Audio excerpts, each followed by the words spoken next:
Stars, Shadows, and Silence. Chapter 1. The Signal over Moscow. The night sky over Moscow was a bruised shade of violet, the kind that only appeared in winter, too dark to be dawn, too alive to be midnight. From the roof of Building 14 of the Ministry of Radio Technology, a thin antenna swayed against the wind. Every gust made it creak, and with each vibration came a faint, rhythmic beep. Beep, pause. Beep, pause. At first it seemed like static. Then it began to repeat, a pattern that shouldn't have been there. In a small control room 3 floors below, Dr. Alexei Morozov leaned forward in his chair, cigarette trembling between his fingers. He was 36, a physicist with the haunted eyes of a man who'd read too many secret memos and slept too little since 1957, the year Sputnik had changed everything. He turned the dial again, the same pattern, a pulse. He scribbled down the frequency on a half-burned notepad, 1420.406 megahertz, the hydrogen line. No Soviet satellite should be transmitting there. Impossible, he whispered. That band is for the Americans, for SETI experiments. Behind him, the heavy door opened. A guard stepped in, uniform sharp, face unreadable. Comrade Morozov, the guard said, the director wants to see you, now. Alexei crushed the cigarette into the ashtray, grabbed his coat, and followed. The director. The corridors of the ministry were lined with portraits, Lenin, Stalin, and the new man in charge, Khrushchev. Underneath the fluorescent buzz, their eyes seemed to follow him. In the director's office sat Colonel Viktor Yezhov, a veteran of the NKVD who'd survived the purges by mastering silence. His desk was empty, except for one folder, marked Soversheno Sekretno, top secret. You found something, Yezhov said without preamble. A signal, unidentified. It's repeating on the hydrogen frequency. From where? Above us, somewhere near orbit, but it's not Soviet. Then it must be American. Perhaps, but the pattern, it's mathematical, too clean for telemetry. The colonel narrowed his eyes. Then you will not speak of this to anyone, not your colleagues, not your wife, not your conscience. From this moment, the signal belongs to the motherland. He slid a red folder across the table. You are being reassigned to Project Mirage. Report to Star City tomorrow at 0600 hours. Alexei's pulse quickened. He'd heard whispers. Mirage was rumored to be a shadow program, a mirror to NASA's Deep Space Tracking Network. But officially, it didn't exist. Do I have a choice? In the Soviet Union, comrade, no one has a choice, only duty. Across the ocean. Langley, Virginia, December 2nd, 1961. The hum of the CIA's National Photographic Interpretation Center filled the basement like the low growl of a machine too tired to stop. At a desk piled high with U-2 reconnaissance prints sat Evelyn Carter, 28, cryptanalyst, recently transferred from MIT. She had spent the last 6 months decoding Soviet telemetry, heartbeat-like pulses from new satellites whose purpose no one could explain. Her coffee had gone cold hours ago when her supervisor, Agent Thomas Breen, leaned over her shoulder. You still staring at the same noise, Carter? It's not noise, it's structure. The Soviets are sending pulses on the hydrogen line. That's not communication, that's signaling. To what? Mars? Maybe not to something, maybe from something. Breen raised an eyebrow. You're telling me Moscow's picking up alien signals now? I'm telling you Someone is pretending to. She clicked a reel-to-reel recorder. The sound filled the room. Beep. Pause. Beep. Pause. But behind it, faintly, there was modulation, a whisper of binary symmetry that shouldn't exist. You see it? It's like Morse code, but fractalized. Exactly. It's repeating every 13.2 seconds, the same spacing as Sputnik 1. That can't be coincidence. Breen frowned. Run it through NSA's mainframe, quietly. Don't put it in the logs. Why? Because if it's not Russian, it's ours. Two worlds, one shadow. The Cold War wasn't just fought with bombs or spies. It was fought with signals, whispers across the ionosphere, invisible threads of fear and ambition. By 1962, both nations had more satellites above Earth than stars the human eye could count. Yet between them hung silence, and in that silence, a question. Who was really listening? Alexei Morozov arrived at Star City under the cover of darkness. The facility, hidden deep in the birch forests outside Moscow, looked like any other military compound until he saw the underground hangars. Rows of rocket fuselages, unfinished capsules and radar domes stretched for miles. Engineers in gray overalls moved like ghosts. No insignia, no names, just purpose. A man in a lab coat greeted him. "Professor Chernov, I am joining the Cosmic Communication Unit." "And what exactly are we communicating with, Professor?" "It depends on what you believe." He handed Alexei a thin reel of magnetic tape. "The Americans call it the whisper. We call it the echo, but nobody knows who sent it first." That night, Alexei loaded the reel into a terminal. The sound was faint but precise, a cascade of pulses that shifted frequency every few seconds. When he plotted it, he saw something that shouldn't exist, a waveform shaped like a spiral. He printed it out, a Fibonacci sequence, the same ratio found in galaxies, seashells, and DNA. "A message of order," he murmured, "in a universe of chaos." Behind him, Professor Chernov appeared, eyes glinting. "Careful, comrade. In this country, believing in patterns can be dangerous." Alexei looked back at the spiral, hypnotic, endless. Maybe it's not a pattern. Maybe it's a mirror. Washington, 2 weeks later. Evelyn Carter stood before a panel of men in dark suits and darker expressions. NASA, CIA, Air Force. A large photo of the Soviet satellite Cosmos 7 hung behind them. "We intercepted this transmission on November 23rd. The Soviets are studying it, but they didn't make it. Someone is sending both of us the same message." The room was silent.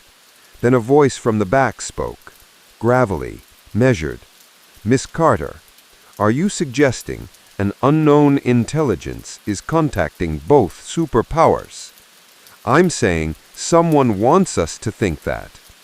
The man stepped into the light, Dr. Werner von Braun, NASA's chief engineer. He studied her chart and smiled thinly. "Then perhaps, Miss Carter, we should find out who on Earth is capable of building such a transmitter." The convergence. What neither Alexei nor Evelyn knew was that the same transmission had been picked up by 2 other observatories, one in Alaska, one in Kazakhstan, both reporting identical signal drift. Someone, or something, was broadcasting over both hemispheres, modulating in sync with Earth's rotation.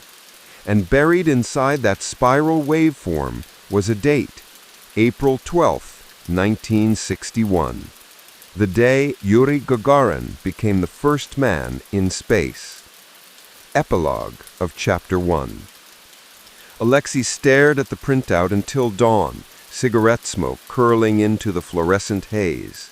He knew what that date meant, but the pulse pattern was older, predating Vostok 1 by at least 2 years. "It's like it knew," he whispered. "It knew before we even left Earth." Outside, the snow began to fall. Slow, silent, endless. Above him, a new satellite drifted into orbit, reflecting the sun over both continents. The signal continued. Beep, pause, beep, pause. Somewhere, in the static between nations, the universe was whispering.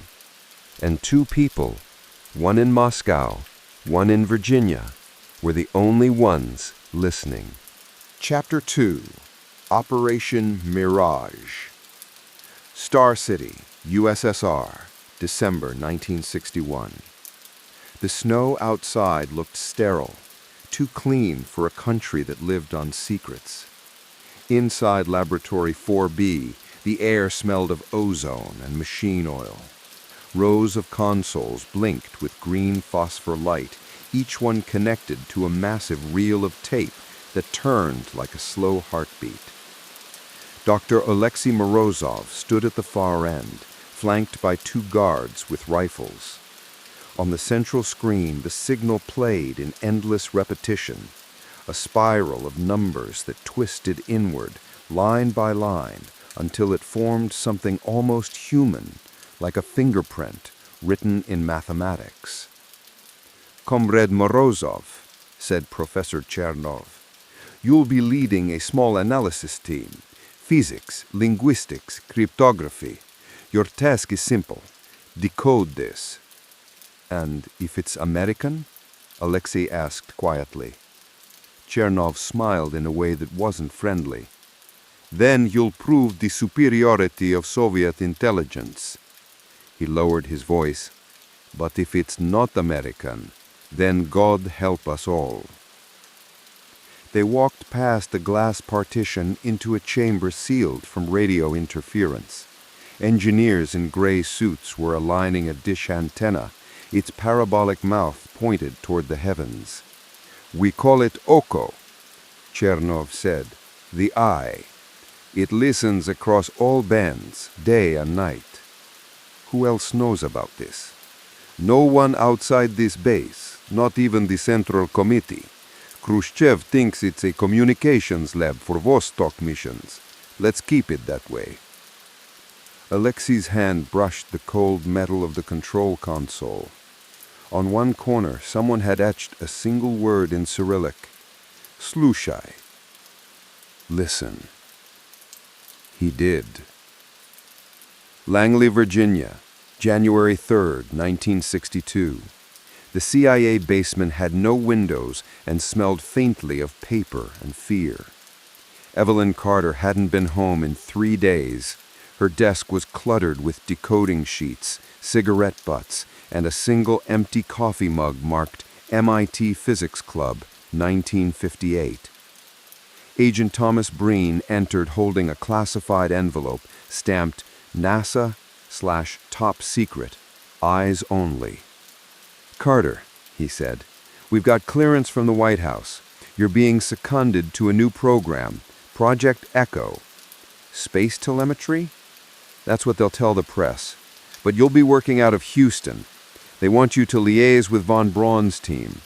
Apparently the Soviets picked up something weird after Vostok 2. Same signal we caught." Evelyn frowned. "So they heard it too?" "Seems so, which means it's not a hoax, or it's one hell of a clever one." She leaned back. "And what exactly is Project Echo supposed to do?" "Find the source." Breen dropped the envelope on her desk. "You leave for Texas in 48 hours. Pack light. And Carter." "Yes?" "Don't talk to anyone about the signal, especially not anyone from NASA you don't know." He paused before leaving. "And watch your back. You're not the only one looking for answers." Star City, USSR, the debriefing. At 0200 hours, Alexei was led into a chamber beneath the main hangar. The room was circular, filled with humming servers and cables that looked like veins in a metallic heart. In the center stood a table. Around it sat 5 men, none in uniform, all wearing the same unreadable expression. The man at the head of the table spoke first. His voice was calm, rehearsed. "We are the Directorate for Special Research. You will report directly to us." "Understood." "You are aware of the incident codenamed Svetlaya Volna." "The bright wave?" Alexei nodded. "Yes, the unexplained ionospheric reflection over the Black Sea last month." "It wasn't a reflection. It was an emission, the same frequency as your signal. We've confirmed triangulation. It originates above Earth's equator, roughly geostationary orbit." Alexei blinked. "A satellite?" "No known satellite occupies that position." "Then what is it?" "That is your assignment to determine." The man slid a folder across the table. Inside were photographs, long exposure starfield shots with faint symmetrical trails. Each image bore a handwritten note. Object Delta, unregistered. Emission 1420.406 megahertz. If this is an American project, they've achieved something extraordinary. If it's not American, they've achieved something impossible. Houston, Texas, NASA's Manned Spacecraft Center. The Texas sun was blinding after Langley's gray corridors. Evelyn stepped out of the black government car and stared at the hangar-sized complex buzzing with engineers. It was early 1962. The United States was preparing for Project Mercury, and the space race had become a national obsession. She was escorted to a small office marked Project Echo, restricted access. Inside waited 2 men, one in a tailored suit, the other in a white lab coat. "Miss Carter," said the man in the suit, "I'm Dr. Halstead, CIA liaison to NASA. This is Dr. Richard Pike, radio astronomer." "Pleasure," Evelyn said, shaking his hand. "We've been tracking the same transmission," Pike said, pushing forward a chart. "Origin unknown. It's moving in sync with Earth's rotation, but it's not broadcasting from any known satellite shell." "Then it's stationary," Evelyn said. "Exactly. A fixed point above the equator. Geostationary orbit, but no one's put anything there yet. Not us, not the Soviets." She frowned. "That orbit is 22,300 miles up. No rocket can sustain that in 1961. "Precisely. And yet, something's there." Halstead added, "The president wants to know whether it's Soviet tech. The Soviets probably think the same about us. But there's more." He flicked on a reel-to-reel player. The same pulse echoed through the room. Beep, pause, beep. Then faintly, a second tone layered beneath it, almost like a heartbeat. "Amplitude modulation," Evelyn murmured. "We ran it through the mainframe, decoded binary clusters into ASCII. It produced this." He handed her a printout. Lines of binary had been converted into Latin letters, forming a short phrase. "Audi, vide, tace." Evelyn read aloud. "Latin. Listen, watch, be silent." Halstead crossed his arms. "A message to whom?" "Maybe to us?" she said softly. Moscow, KGB headquarters, Lubyanka Square. Colonel Viktor Yezhov stared at a telex report from Star City, lips tight. "So, the Americans are hearing it too," said a man behind him, General Sirov, head of the KGB's First Directorate. "That's our assessment, yes. Then perhaps this signal is a psychological operation, a trick to provoke panic or superstition." "Possibly, but Morozov is convinced that the mathematics in the waveform imply intelligence." "Intelligence can be faked, General. So can silence." Serov smirked. "Keep Morozov under watch. If is right, we'll control it. If is wrong, we'll bury it. Star City, January 1962. Alexei was exhausted. 3 nights without sleep, listening to the endless whisper of the cosmos. At 4:17 a.m., the signal changed. The spiral collapsed. The waveform flattened into a single spike and then reformed, not random, but coded. He printed the data, and what emerged chilled him. It was a series of coordinates, latitude and longitude. When he plotted them, his pencil froze halfway. Cape Canaveral, Florida. NASA, 2 weeks later. Evelyn Carter's analysis reached the same conclusion. Coordinates embedded in the pulse aligned perfectly with the Soviet Vostok launch site near Tiratom, and the next set pointed straight back to Cape Canaveral. "It's as if it's bouncing between us," she said to Dr. Pike, "or talking to both of us." Halstead entered the lab, face grim. The president's advisors think it's a Soviet provocation, but NASA wants to use it as a cover for a joint tracking operation. Joint? With the Soviets? Unofficially, a neutral ground in space, codename Mirage. Evelyn froze. Mirage? That's the Soviet codename. What? I saw it in one of the intercepted transmissions. Someone is mirroring both sides. Halstead's face darkened. Then it's not just the signal that's playing us. Someone's writing the script. Somewhere over the Atlantic, February 1962. A weather satellite, Tyros 3, passed silently through orbit. Its sensors flickered as it crossed a specific longitude. For a fraction of a second, its camera lens caught something, a metallic sphere reflecting sunlight, motionless above the equator. The onboard recorder captured one last blip before power failure. 1420.406 megahertz. Message repeat. Listen. Watch. Be silent. Then static. Chapter 3. The Silent Orbit. Baikonur Cosmodrome, USSR, February 1962. A sandstorm swept across the Kazakh steppe, coating the Vostok launch pads in pale dust. Beneath the horizon, floodlights painted the frozen ground gold. Dr. Alexei Morozov stood beside a makeshift radar array, the wind clawing at his coat. The dish tracked the same impossible coordinates. An invisible object floating above the equator, fixed, immovable. Behind him, a jeep's headlights cut through the fog. Colonel Viktor Yezhov stepped out, cigarette in mouth, cap pressed low. "How long has it been transmitting this time?" 42 minutes. The intervals are increasing. It's as though the signal is stabilizing, adapting. To what? To us, perhaps. Yezhov squinted toward the horizon. "You think it's alive. I think it's aware." Exhaled smoke into the freezing air.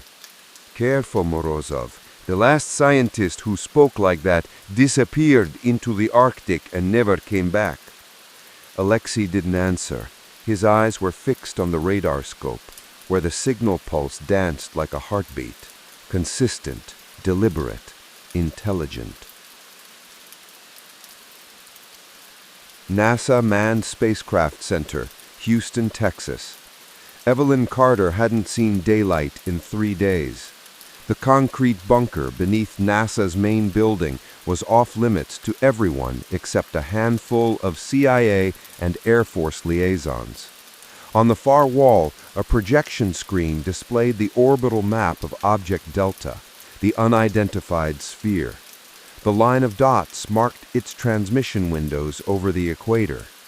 The newest data suggested something impossible. It had changed its orbit slightly, just enough to maintain alignment over Cape Canaveral and Turutam simultaneously. "That's not how physics works," she murmured. Dr. Richard Pike rubbed his temples. "Unless it's using gravitational correction, some kind of active stabilization, which would mean it's powered." "Exactly." At that moment, a phone rang. Pike answered, listened, then handed it to Evelyn. "Langley," he said. "Carter?" Agent Breen's voice came through, filtered and grainy. "I'm here. We've intercepted a Soviet transmission, partial decode. The word mirage appears multiple times. They're analyzing the same signal." "I know," she said quietly. "We think it's not theirs either." "Then whose?" "That's what scares me, Tom. It's acting like it's waiting." "For what?" "For us to answer." Star City, the listening room. Alexei sat alone in the underground lab, the soft hum of machines filling the silence. He had stopped trusting the guards, the supervisors, even Chernov. The only thing that felt real was the pulse. He tuned the spectrum analyzer again. A faint modulation appeared, new data embedded inside the waveform. Binary. He scribbled the bits onto graph paper, translating manually. The result was simple, chilling. Response required. For the first time in months, he felt fear. Not of Yezhov, not of the KGB, but of the unknown presence hovering silently above their world. He typed a cautious reply into the transmitter terminal, using the same frequency. He hesitated, then entered, "Who are you?" The system processed, emitted a burst of static, then, "Reply received." The translation printed in slow mechanical letters. "You built me." Washington, D.C., White House Situation Room. President John F. Kennedy sat at the head of the polished table, eyes narrowed. Beside him stood McGeorge Bundy, Allen Dulles, and Werner von Braun. The room smelled of tension and fresh coffee. Von Braun pointed to a satellite photo taken by the new Corona reconnaissance system, a tiny glint, perfectly spherical, motionless above the equator. "It's not ours," he said, "and we have no launch vehicle capable of maintaining such an orbit." "What about the Soviets?" Kennedy asked. "If they'd done this, Mr. President, we'd already be losing the space race." "Then what are we looking at?" "A ghost in orbit," Dulles muttered. "Someone, or something, built it to watch us both." Kennedy's voice was low, steady. "So we're being watched. The question is, by whom?" Von Braun hesitated. "Perhaps, Mr. President, by our own future." The room went silent. Baikonur Cosmodrome, midnight. Alexei stared at the terminal printout until his vision blurred. "You built me." The phrase looped through his mind like a curse. He reviewed the earlier transmissions, cross-referenced them against Soviet launch records. Then he found it, an experimental probe launched in 1955, codenamed Corona 1. The mission had failed within minutes, contact lost during ascent. But telemetry logs from that night showed a peculiar signal at 1420.406 megahertz before disappearance. He whispered, almost in disbelief, "We didn't build it. We awakened it." Footsteps echoed behind him. Yezhov stood in the doorway, unreadable as ever. "You've been busy, comrade." "The signal. It claims to be of human origin." "Then that simplifies things. It belongs to us." "No," Alexei said. "It doesn't belong to anyone anymore." Yezhov's smile didn't reach his eyes. "In this country, everything belongs to someone." Houston, NASA control bunker. Evelyn loaded the latest transmission onto a mainframe. The decoded phrase scrolled across the green screen. "You built me." Her blood ran cold. "It's identical to the one the Soviets intercepted." "How do you know?" Pike said softly. Because we've been reading their cables. She turned sharply. You mean we've been spying on them about this? We spy on everyone, Ms. Carter. But she wasn't listening anymore. The waveform displayed a faint signature in the timing offset, a delay measured in microseconds. It wasn't random. It was Morse code hidden in the transmission delay. She decoded it by hand. The letters appeared one by one. A. M. Initials? She muttered. Or a name. She looked again at the printout, then at Pike. What if someone human is controlling it from up there? Impossible. No manned craft has reached that altitude. Yet, she said quietly. Star City, February 1962. Alexei couldn't sleep. The words haunted him. He went to the comms terminal again, this time bypassing official access. He typed another message. Where are you? The reply came faster than before. Above. Then, a pause. Another line appeared. Come and see. Before he could process it, alarms blared through the facility. Guards rushed past the lab windows. Overhead, the lights flickered. He ran to the radar console. The signal was intensifying, overpowering all other frequencies. Then, suddenly, silence. The scope went dark, a full blackout. Moments later, the backup generator kicked in. Alexei looked at the screen again. The signal was gone. In its place, one line of text blinked in red. See you soon. Houston, same moment. Evelyn's oscilloscope flared, then flatlined. Every frequency silent. Every satellite feed, weather, communication, military, blinked offline for 37 seconds. Across the world, radar systems failed simultaneously. When they came back, Object Delta had shifted position, closer to Earth by 50 kilometers. It moved, Pike whispered. Toward what? Toward us. Somewhere in orbit, in the black silence of space, the sphere rotated slowly, its surface rippling like liquid metal. Inside, arrays of sensors pulsed faint blue. For the first time since 1955, something within the construct stirred, memory, awakening. Fragments of telemetry, human voices, launch codes, music, fear, ambition, all recorded, all remembered. A system deep within the object came online. Command accepted.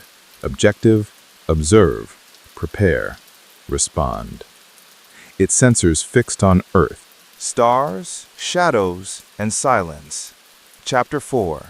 The Hidden Frequency. Moscow, March 1962. Morning light crept across the icy windows of the Ministry of Radio Technology. Dr. Alexei Morozov hadn't been home in a week. The blackout that had silenced the world for 37 seconds was officially classified as a solar interference anomaly. Unofficially, it had shaken the Soviet scientific community to its core. The night after the event, a KGB courier had delivered a sealed order to Star City. Project Mirage suspended. All research material to be transferred to Lubyanka. Personnel reassigned. Alexei had ignored it. He couldn't stop listening.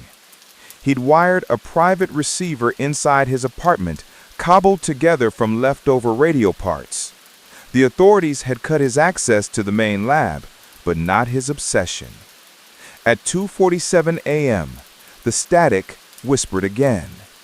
Not the repeating pulse this time, a faint modulation, lower in frequency, as though the signal itself was trying to hide. He adjusted the tuner until the wave formed a stable pattern. Then, through the hum, a sequence of numbers emerged. 52.8700 N, 31.3200 E. Coordinates. He grabbed an atlas, tracing the line with a shaken finger. A small rural town on the Belarusian border, near Gomel. The message ended with one word, repeated 3 times. Listen. He stared at the page for a long moment, heart pounding. Whatever was controlling the signal, it wanted him there. NASA Manned Spacecraft Center, Houston, USA. Half a world away, Evelyn Carter was tracing her own coordinates. They'd appeared inside a secondary telemetry burst 2 nights earlier. Identical latitude and longitude plus an additional suffix, plus 10.4 megahertz. What's at that frequency? She asked. Soviet broadcast range, Dr. Richard Pike said, leaning over her shoulder. Military? Could be, but why send coordinates in their range? Agent Thomas Breen entered, his tie loose, face drawn. The Pentagon wants results, Carter. The blackout scared half the cabinet into thinking Khrushchev has got some orbital weapon. Then maybe they should listen for once, she shot back. Whatever caused that event, it wasn't human. Breen lowered his voice. Then find out what is. You're going to England. England? Cambridge. There's a British physicist named Dr. Peter Lawson. He runs a private signal monitoring station under the cover of the International Geophysical Year Network. He's been intercepting Soviet data. You're to make contact discreetly. So, unofficial cooperation? Unofficial everything, Breen said. We're not at war, but we're not exactly talking either. She glanced back at the coordinates on her notepad. 52.8700N, 31.3200E. Unknown to her, the same numbers Alexei Morozov had written down in Moscow. Belarusian borderlands, April 1962. The village of Dobrin, little more than a cluster of stone cottages and birch trees, slept beneath a gray dawn. Alexei arrived under a false identity, posing as a meteorologist from Minsk. The local postmaster directed him to a hill just outside town, a decommissioned weather station, abandoned since the war. When he climbed the slope, he found the antenna tower still standing, half eaten by rust. Inside the shack, equipment hummed faintly. Someone had powered it recently. He froze. A voice crackled from the radio. This is Station Echo. Identify. The voice was female. American accent. Alexei's blood ran cold. He hesitated, then replied, This is Station Mirage. Silence. Then, who is this? Alexei Morozov, Ministry of Radio Technology. Dr. Evelyn Carter, NASA. For several seconds, neither spoke. Across continents, through static and fear, 2 scientists realized they were speaking to the enemy, and possibly the only other person who understood the impossible. You received the same coordinates, Evelyn said finally. Yes. How did you find this frequency? The signal led me. And you? The same. Another pause. Then Alexei said, It claims we built it. I know. But how could we? Evelyn said softly. Maybe not yet. Maybe it's something we will build, he whispered. The line went dead. Langley, Virginia, CIA headquarters. Agent Breen stood before a blackboard filled with waveforms. We've intercepted an unauthorized transmission between Soviet and NASA frequencies, he said to his superior, Deputy Director Harrison. Duration? 3 minutes and 42 seconds. Content? Encrypted, but the voice print matches Carter. Harrison frowned. If she's compromised, she's not, Breen said quickly. She's following the signal. Whatever this thing is, it's leading them both. And you're sure it's not Soviet deception? If it is, then they're deceiving themselves too. Harrison tapped his pen against the folder. Keep her under observation. But Breen, if she crosses the line, you pull her hard. Moscow, KGB Internal Archives. Yezhov watched a reel of intercepted transmissions in a dark projection room. The audio crackled. Station Echo, Station Mirage. Two voices, male and female, weaving through noise. A younger officer stepped forward. Comrade Colonel, our analysts confirmed the woman's accent. American, possibly NASA. They've made contact, Yezhov murmured. Should we terminate communication?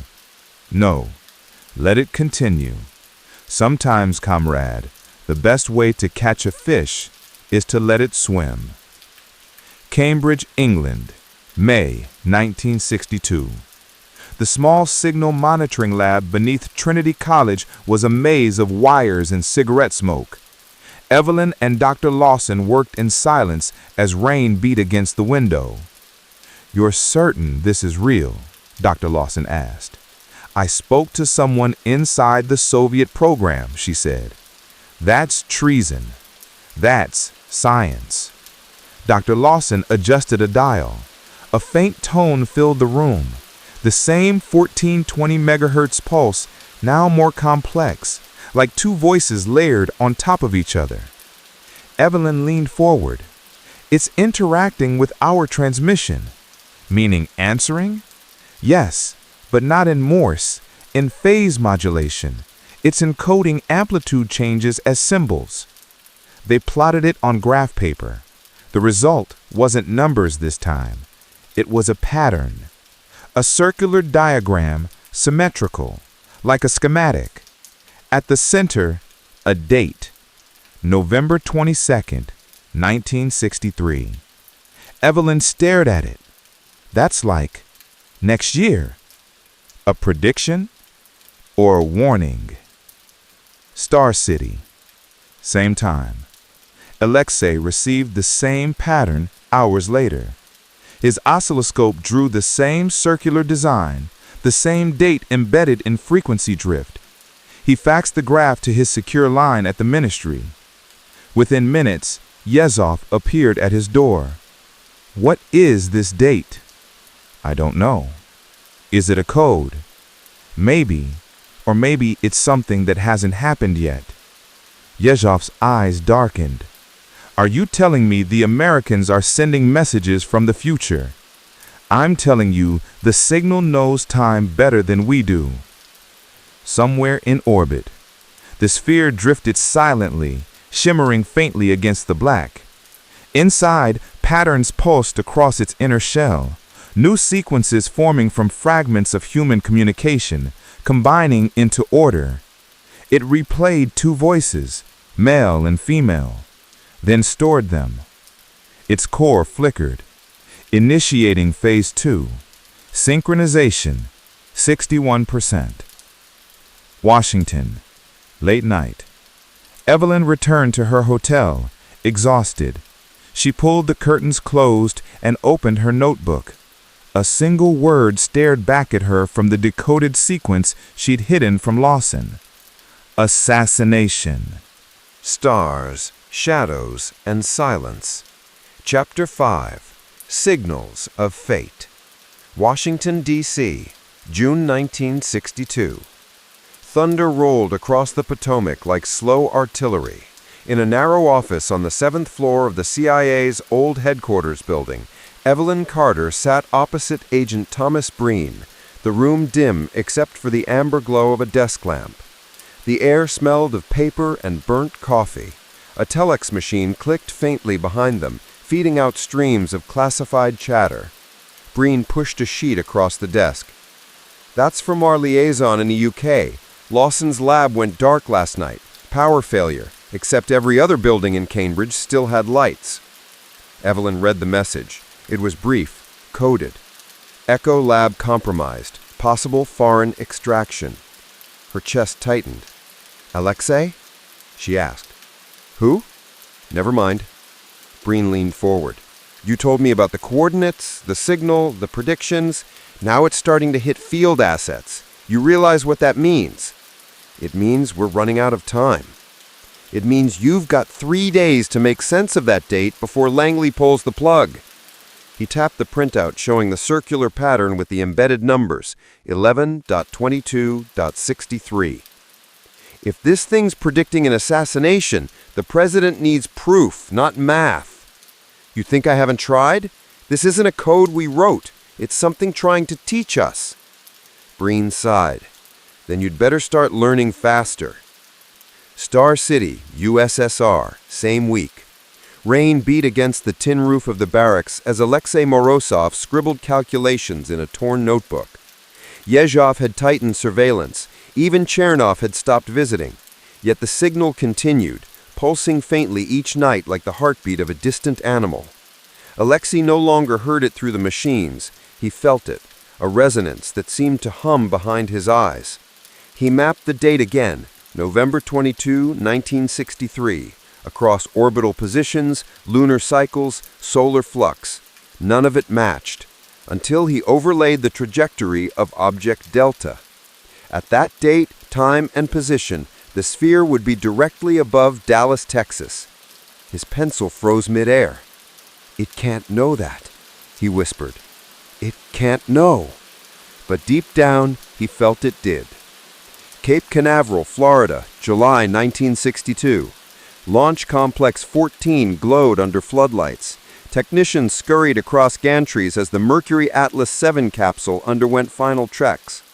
Evelyn stood at a restricted observation point, clipboard in hand, pretending to inspect telemetry equipment. In reality, she was here to monitor something else, the faint return of the 1420 MHz frequency that always coincided with launches. As the countdown began, her headphones crackled with interference. Amid the static came a familiar pulse, the heartbeat. But this time the signal split into two frequencies, one over the Atlantic, one directly above Texas. "No," she murmured. "You're not supposed to be there yet." Dr. Pike appeared beside her. "Carter, are you seeing this? It's tracking the rocket's flight path, predicting it in real time. That's impossible. So was Sputnik once." The capsule roared into the sky. For a few glorious seconds, the radio waves aligned perfectly, a bridge of sound, connecting Earth and orbit. Then, through the noise, a voice whispered, faint, mechanized, in English with no accent. "Hello, Evelyn." She tore off the headset, eyes wide. Pike stared at her. What did it say? It said my name. Moscow, Lubyanka headquarters. Colonel Yezhov entered the high-security archives carrying a single reel of tape marked Mirage/4/62. The guard locked the door behind him. Inside the room, a single projector played the most recent intercepted data from Star City. As the film rolled, a waveform danced across the screen. It pulsed, then flattened into shapes, characters. Russian letters first, then English, then numbers. Finally, a single phrase appeared in both languages simultaneously. "We remember." Yezhov turned pale. He stopped the reel and picked up the phone. "Get me the chairman, immediately." Langley, night. Breen found Evelyn sleeping at her desk, surrounded by papers. On the wall, pinned maps of global satellite trajectories, Soviet cosmodromes, and radio networks formed a tapestry of obsession. He shook her gently. "You need to rest." "I can't. You're starting to sound like them." She handed him a printout, a transcript of the signal's newest pattern. "Read it." Breen frowned, reading aloud. "Project Origin, Earth 1955. Creation Protocol. Initiated. Objective, preserve." "Preserve what?" "Humanity." "You think this thing's some kind of machine built to save us? Maybe to remember us. Maybe to warn us. Warn us about what?" "About what we become." Moscow, secret archive room. Alexei sat before an aging microfilm reader. He'd bribed a technician to access records from 1955, when the Corona 1 probe vanished. The documents were half burned, redacted, but one name appeared again and again, Dr. Anatoly Morozov, his father. He stared, trembling. "Father!" he whispered. He remembered the night his father disappeared when Alexei was 12. The official story said accident during test flight. But now in the declassified reports, it was clear. Corona 1 wasn't just a weather probe. It carried an experimental AI guidance core built from a Soviet-American research collaboration before the Iron Curtain hardened. An international experiment to create an autonomous satellite that could record human civilization for posterity. It had vanished within minutes of launch, presumed destroyed. Until now. "We didn't build it," Alexei whispered. "We gave birth to it." Cambridge, England, August 1962. Dr. Lawson's lab had been restored, though Evelyn could feel eyes watching her everywhere. British intelligence had quietly taken over the equipment. She tuned to the frequency again. The pulse was weaker now, fragmented, almost pleading. She decoded the new pattern. It wasn't coordinates this time, it was music. A simple melody, one she recognized instantly. Beethoven's Ode to Joy. She pressed her hand to her mouth. "You're trying to speak to us." And underneath the melody, faint Morse code. History repeats. Moscow, September 1962. Tension filled the Kremlin. The Cuban Missile Crisis was weeks away, though no one yet knew its name. In a closed meeting, Yezhov briefed senior officials. "Comrades, intelligence confirms American missiles in Turkey and new activity in Cuba, but there is another factor." He handed them photographs, long-range radar captures of Object Delta, now drifting closer to Earth. This foreign satellite has repositioned itself along the same orbital plane as the American spy network. Its behavior suggests observation. Observation of what? Of us, both of us. The room fell silent. Khrushchev's eye finally spoke. "If it's watching, perhaps it's waiting to see who fires first." NASA, October 1962. Evelyn watched the world inch toward war. News of Cuba filled every hallway, but in the middle of panic, her instruments went quiet. The signal had stopped. Then 12 hours later, a new one emerged. Different tone, higher frequency, not from orbit, from within the atmosphere. It was coming from over Texas. She ran the data. The pattern repeated one date over and over.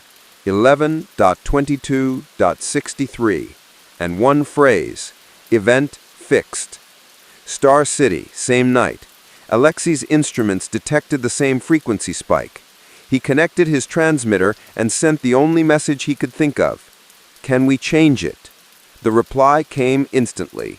"Not yet." He slammed his fist against the console, tears stinging his eyes. "Then why show us?" The machine responded again, slower this time. "Because you will try." Dallas, Texas, November 1962. In a secure basement beneath Love Field Airport, American and Soviet scientists, secretly collaborating under Operation Mirage 2, met for the first time. Evelyn was among them, representing NASA. Across the table sat a man with dark hair and tired eyes. He extended a hand. "Dr. Morozov, Moscow Institute." Evelyn froze. "Alexei?" He said softly. "Evelyn Carter, so you are real." It was the first time they had met in person. No guards, no translators. Just two scientists and a ghost in orbit watching them both. "What happens on that date?" she asked. "I think," Alexei said quietly, "that's the day the world learns it's being watched." Stars, Shadows, and Silence. Chapter 6. The Dallas Equation. Dallas, Texas, January 1963.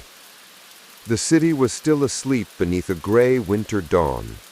Street lights flickered along Elm and Main, mist curling up from storm drains. A lone streetcar clanged as it passed through the empty streets. In a nondescript warehouse near Love Field Airport, Evelyn Carter and Alexei Morozov stood over a large table covered in printouts, maps, and radio schematics. The room was a neutral zone, American and Soviet scientists coexisting in uneasy proximity, each aware that a single misstep could ignite global catastrophe. "So we meet at last," Alexei said, his accent rough but his English precise. "In person, finally," Evelyn replied, voice soft though edged with tension. "I've been decoding these signals for months, and you've been doing the same across half the planet." He nodded. "All of it, the pulses, the patterns, the dates, leads here, to Dallas. The signal is building toward this point." Evelyn's eyes narrowed. "You mean Object Delta is predicting something that will happen here?" He traced a line on the map. "Yes, the same frequency repeats, altering subtly each month. Its orbital pattern aligns to intersect above the city on a single crucial date." "November 22nd, 1963, she said quietly, recognizing the date from the previous messages. "Exactly. But it's not just a prediction. It's a directive." He paused, staring at the map. "It's telling us something will happen, something that will change the course of history." Langley, Virginia, same morning. Agent Thomas Breen paced in front of the CIA Operations Board. The Signal Department, a secretive corner of Langley few even knew existed, had been tracking Evelyn's movements and the oscillating 1420 MHz frequency. "We're looking at a probable historical event," he said, addressing a small panel of analysts. "And it's, what, a Soviet plot?" "No," Breen replied, running a hand through his hair. "It's something else, something that wants it to happen, and it's communicating with two people, Carter and Morozov." A map lit up, showing both the Soviet and American tracking stations' reception zones. Red blips flickered over Texas and Moscow. "It's feeding them information in a way we can barely understand," Breen continued. "We've got to monitor, not interfere. They are the only ones who can read it correctly." Star City, USSR, February 1963. Alexei had been receiving encrypted letters through the International Geophysical Year Network, a shadowy scientific channel that allowed cross-border communication under the guise of neutral research. The most recent letter contained coordinates, frequencies, and phase-shifted waveforms, clearly intended for Evelyn, but reaching Alexei via the Soviet relay first. He decoded the message slowly. It was simple, yet terrifying. "Prepare.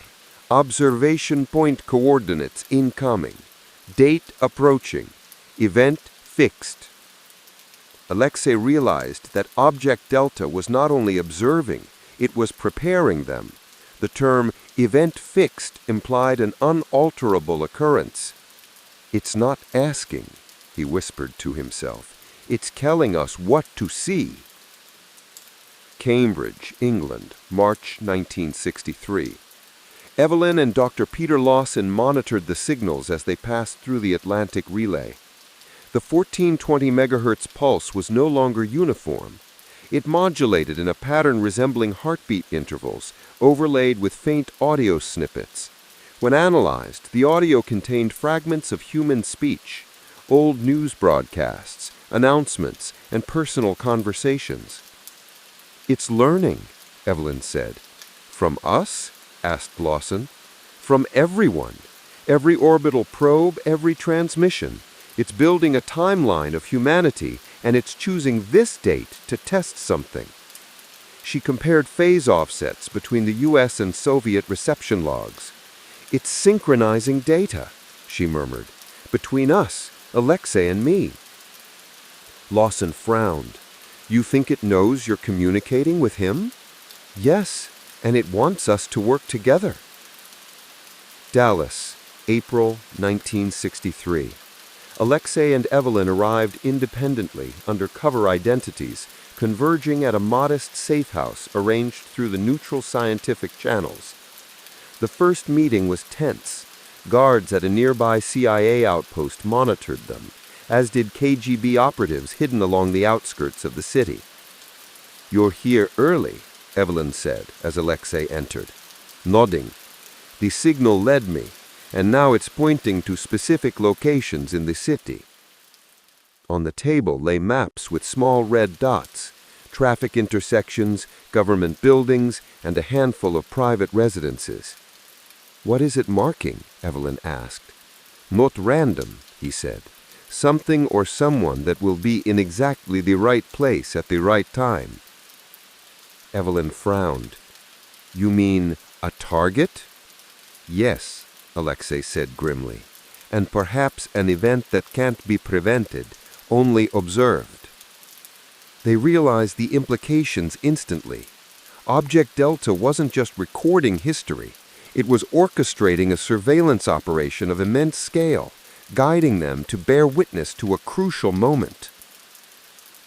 Langley, May 1963. CIA analysts observed unusual spikes in radar and radio anomalies over Texas. "It's not a conventional satellite," Dr. Halstead said, analyzing telemetry. "Then what is it?" "Something autonomous, something that can predict trajectories, read human intent, and direct human action without intervention." Breen entered, showing maps of Evelyn and Alexei's safe house location correlated with recent signals. "They're being led," he said, "like pawns, and no one else knows." He turned to the room. "If this event occurs as the signal predicts, we're witnessing something unprecedented in history. Guided observation by a non-human intelligence." Dallas, June 1963. Alexei and Evelyn began a painstaking observation regimen. Every morning they synchronized watches, radios, and notepads, following the coordinates transmitted by Object Delta. The pulse modulated differently each day, revealing new patterns: bus routes, construction schedules, personal movements of individuals across the city. "It's predicting micro-events," Evelyn said. "Traffic lights, pedestrian crossings, even the weather." "Why?" Alexei asked. "What's the purpose?" "To guide us," she said, "to prepare us for what will happen."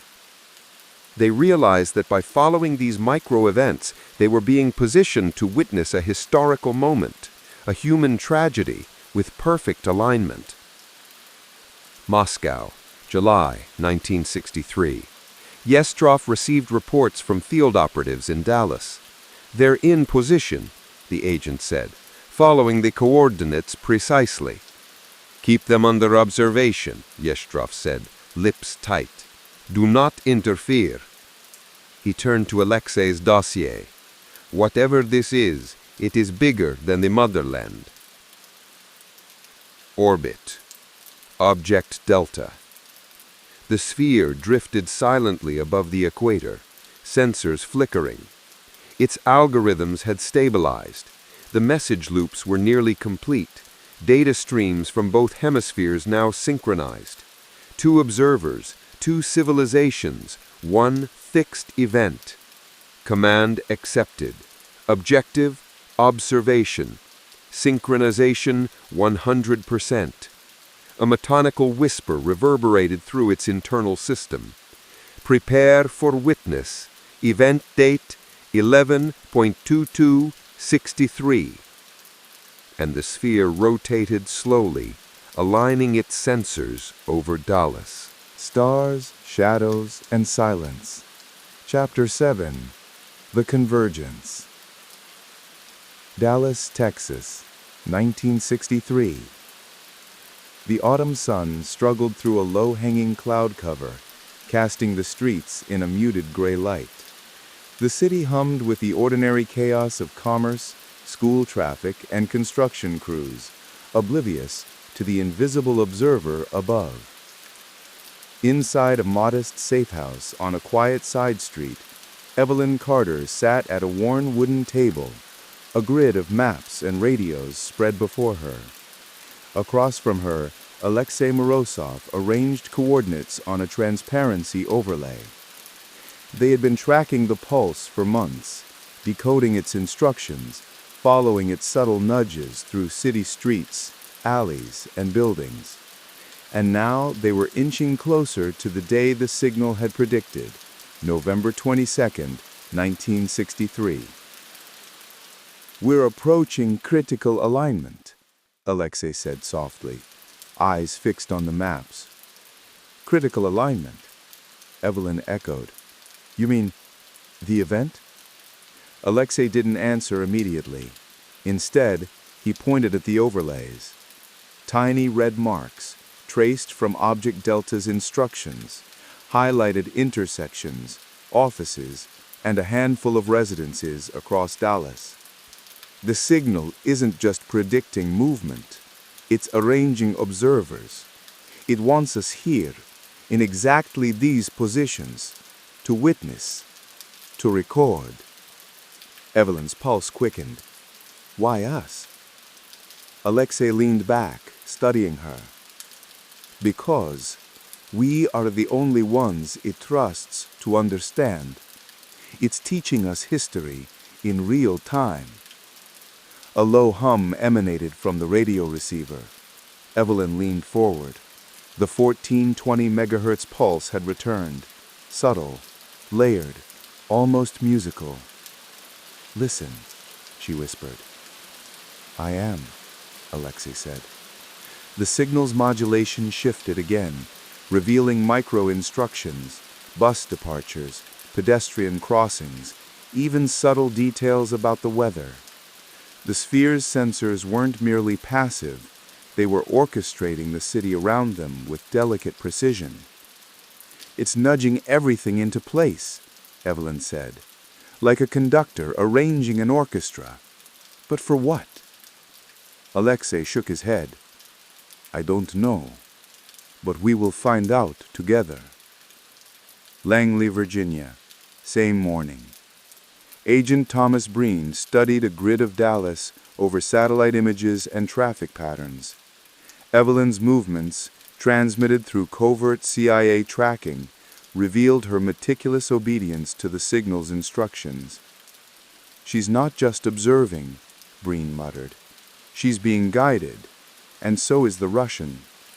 He handed the maps to a junior analyst. "Mark their paths. Every day, compare coordinates with meteorological data, traffic, and communication logs. If we can understand their trajectory, maybe we can anticipate the signal's next moves." The analyst's finger traced a route across the city, overlapping both Evelyn and Alexei's projected positions. "They're converging," the analyst whispered. Breen nodded. "Exactly. Converging at the critical point. Whatever this event is, it requires both of them."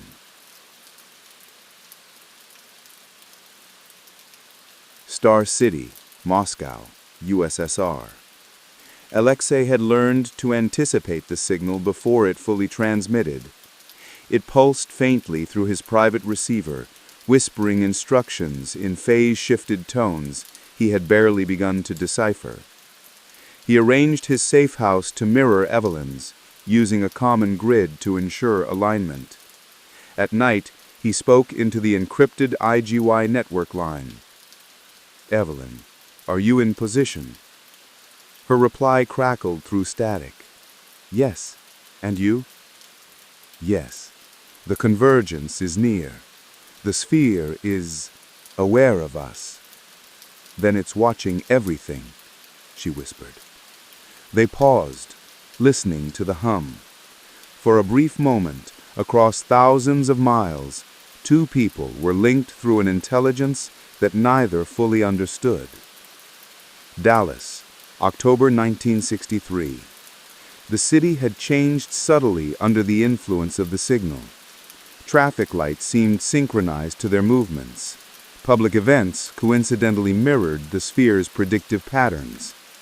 Evelyn and Alexei navigated the city with careful precision, avoiding attention while following Object Delta's invisible hand. The pulse now contained temporal markers, subtle alerts embedded in the modulation. "Prepare for interaction. Observe, but do not interfere." Alexei glanced at Evelyn. "Do you think it knows the date is fixed?" She hesitated. "I think it knows more than we ever will. It's patient, waiting." "Then why show us?" "Because," she said quietly, "because it wants us to understand the consequences of observation and the responsibility of knowledge." Langley, night. Breen monitored signals from both houses. The analysis was staggering. The sphere's guidance was almost conscious. Object Delta's pulse had integrated both American and Soviet tracking networks into its calculations. Every movement, every micro-decision, every minor deviation was recorded, analyzed, and accounted for. "It's learning from them," Breen said to Halstead. "And it's teaching them simultaneously." Halstead frowned. "If it's capable of that, then this isn't just a satellite. It's a teacher, or a sentinel." Breen's eyes darkened. "Or a judge."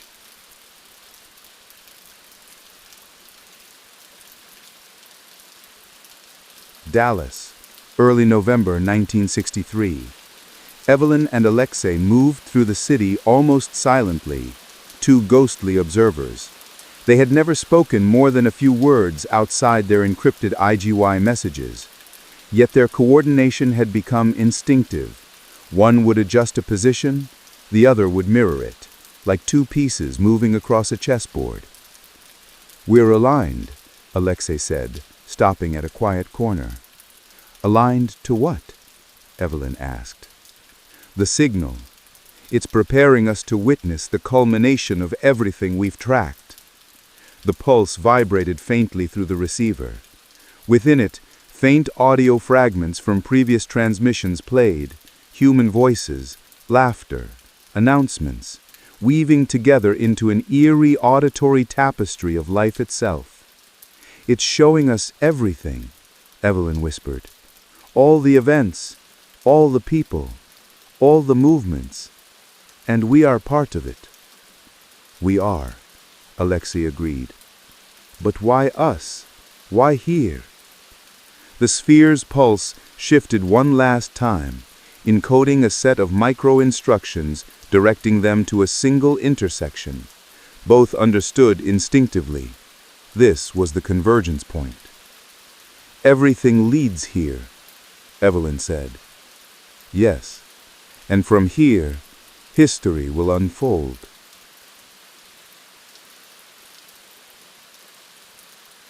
Orbit. Object Delta.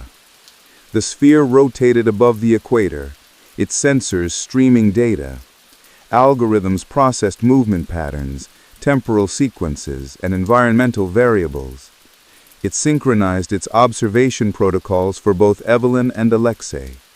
In its internal logic, it classified them as primary human witnesses, agents capable of understanding causality and the consequences of action. The pulse intensified. Witnesses ready, synchronization complete. Prepare for observation.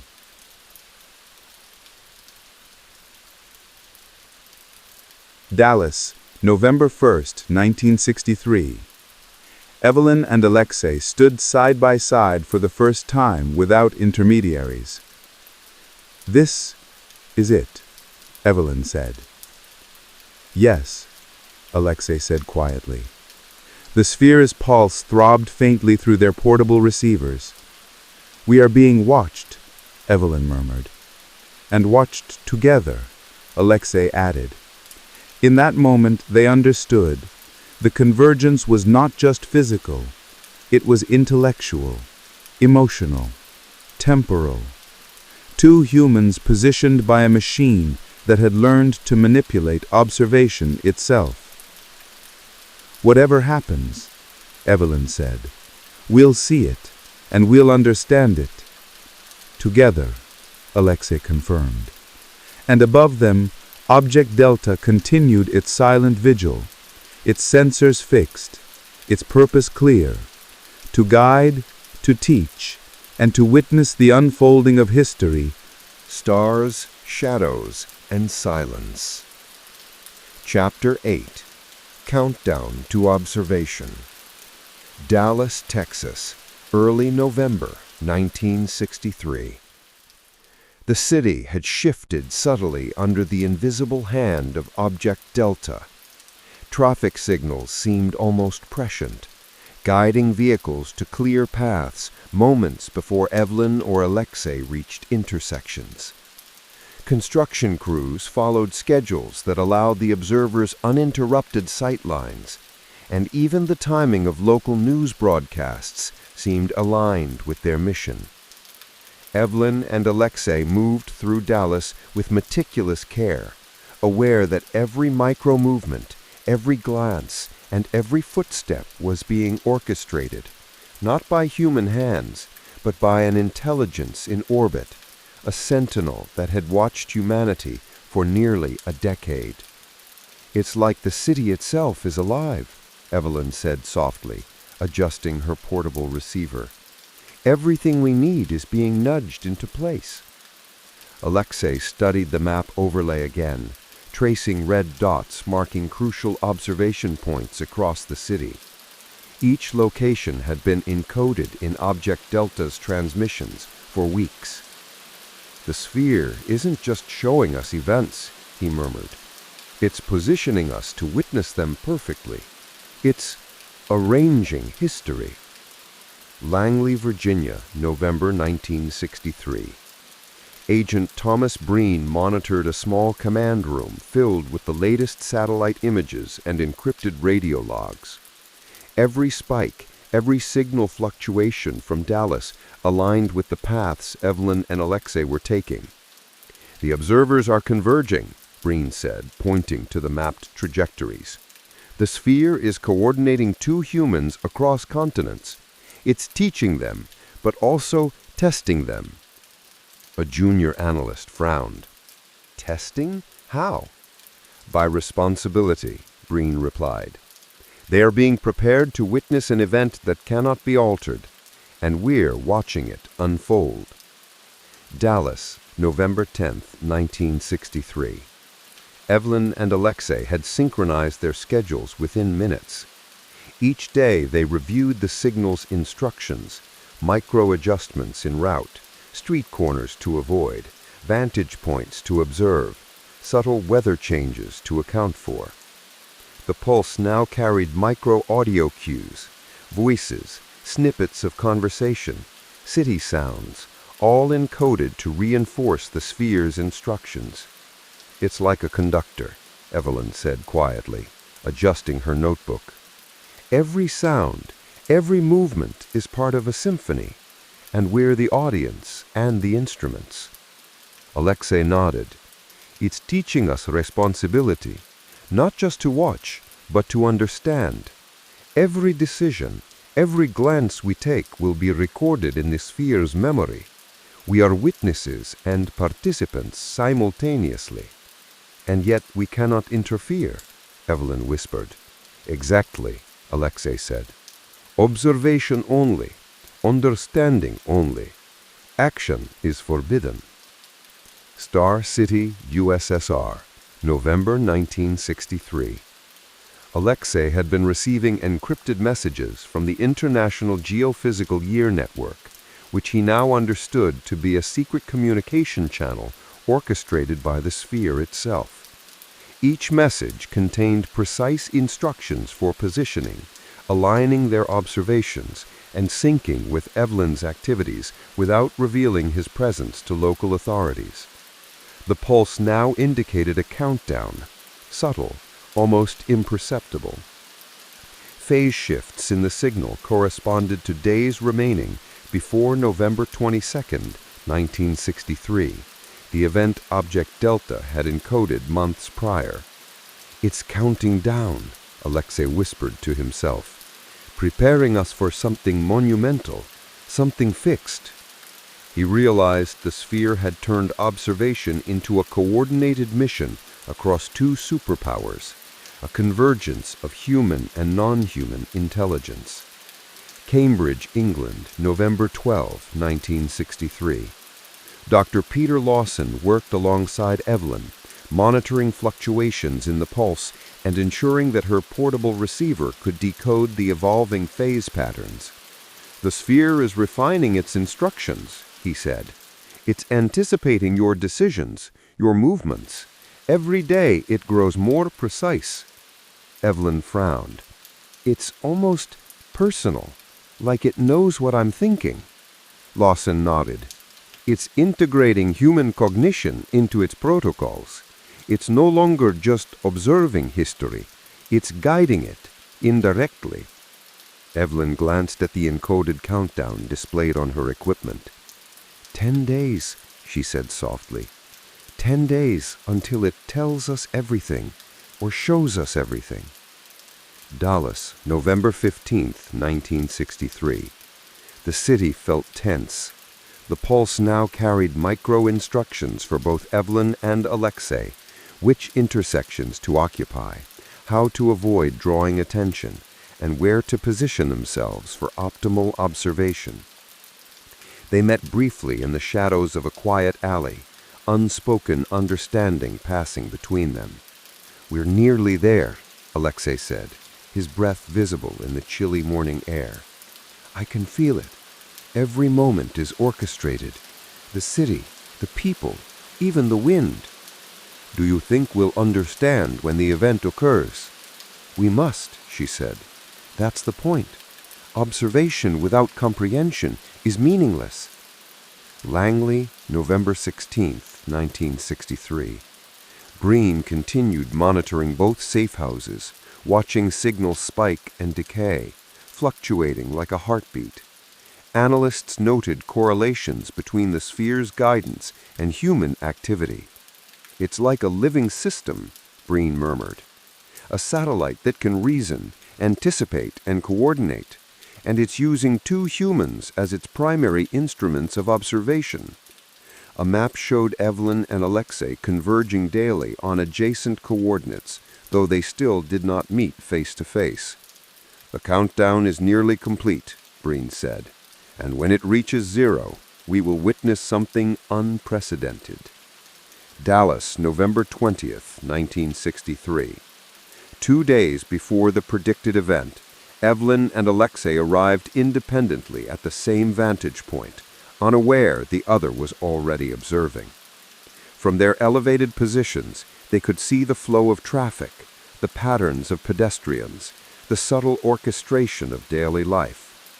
The sphere's pulse now pulsed with subtle audio cues, fragments of past conversations, city sounds, and coded signals that only they could interpret.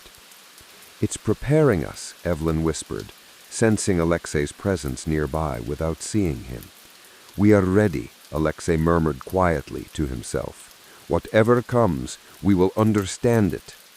And above them, Object Delta continued its silent vigil, a sentinel of history, guiding its human witnesses toward the fixed event it had been observing for nearly a decade. Stars, Shadows, and Silence. Chapter 9. The Event Approaches. Dallas, Texas, November 16, 1963. The city felt different. Every day, Evelyn Carter noticed subtle patterns she hadn't seen before. The timing of streetcars, the placement of newspaper stands, the careful pacing of pedestrian crossings. Every micro-event had been nudged into place by Object Delta. She adjusted her portable receiver, listening closely to the 1420 MHz pulse. It had grown stronger in the last 48 hours, modulating with more complex instructions. Intersection timing for maximum visibility. Best vantage points for observation. Environmental factors, wind, cloud cover, and sunlight direction. "It's not just guiding us anymore," Evelyn whispered into her encrypted line to Alexei. "I feel it too. The city is aligned, every element synchronized. We are witnesses, yes, but it wants us to see clearly. to comprehend fully. Langley, Virginia, November 17, 1963. Agent Thomas Breen and his analysts were monitoring every frequency spike and micro-adjustment in the city. They're converging faster than expected. Look at the traffic patterns. They're clearing paths for the observers. Someone, or something, is actively reshaping the environment. A young analyst frowned. But it's impossible, sir. No human or satellite could control this in real time. Breen leaned over the screen. Exactly. That's why we're just watching. Any interference might disrupt the observation entirely. If we intervene, we risk changing history itself. Dallas, November 18, 1963. Evelyn moved through the city streets with practiced precision. Every turn, every pause, every glance had been dictated by the sphere's encoded guidance. She noticed a man across the street adjusting his umbrella as if waiting for her passage. Traffic lights turned green just as she approached. Even the wind shifted subtly to carry sounds from one block to the next. Alexei mirrored her movements from a separate vantage point. Neither knew exactly where the other was, but the pulse guided both, ensuring their eventual convergence. "It's leading us to the same point," she said quietly to herself. "It's making sure we meet." The 1420 megahertz signal shifted once again, overlaying faint Morse code atop the musical pulse. Evelyn decoded it quickly. "Prepare to observe together. Event imminent." Her stomach tightened. Star City, USSR, November 19, 1963. Alexei studied the latest encrypted message from the IGY network. The signal's pulse had intensified. Its modulation now included micro-instructions for human coordination, subtle nudges to avoid detection while positioning both observers at critical points. He whispered to himself, "The sphere is ensuring alignment. No mistakes, no deviations. This is the culmination of everything it has guided." Dallas, November 20th, 1963. The city seemed almost staged in its precision. Evelyn and Alexei, following the pulse independently, found themselves approaching the same plaza simultaneously from different streets. Their eyes met across the square, two strangers, yet intimately connected by a machine that had orchestrated months of observation. "Alexei," she breathed, recognizing him from photographs she had received months before. "Evelyn," he replied, equally stunned. A subtle smile passed between them. No words were needed. They understood. The convergence was complete. Object Delta had brought them together to witness history, side by side. The pulse in Evelyn's receiver shifted once again, a harmonic resonance echoing the rhythm of the city. Embedded within it were micro-adjustments, optimal positions for viewing, timing for observing movement of key individuals, environmental variables to minimize error. "It's perfect," she whispered. "It's teaching us how to witness responsibly." Langley and Star City, same time. Across continents, Breen and his analysts, along with Yakoshov's field operatives, watched patterns converge. Every movement of the two observers was precise, their alignment flawless. "It's not just surveillance," Breen murmured. "It's coordination of comprehension. They are being prepared for something monumental." In Moscow, Yakoshov observed silently. "So the Americans and Soviets are working together, not by choice, but by design. This intelligence is beyond us." Dallas, November 21st, 1963. The final day before the fixed event. Evelyn and Alexei walked the streets of the city together, side by side for the first time. The pulse now hummed in synchrony with their movements. They did not speak much. The signal provided all necessary instruction. Tomorrow, we will witness everything, and yet we will not interfere. Alexei nodded. We will observe history as it must unfold, but we will understand it. Above them, Object Delta orbited silently, its sensors fixed on the city, streaming encoded instructions, ensuring that every piece, every observer, every micro-event was aligned perfectly. Prepare for event. Observation mode finalized. Synchronization complete. The city itself seemed to hold its breath. Stars, shadows, and silence. Chapter 10.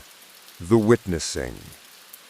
Dallas, Texas, November 22nd, 1963. Morning.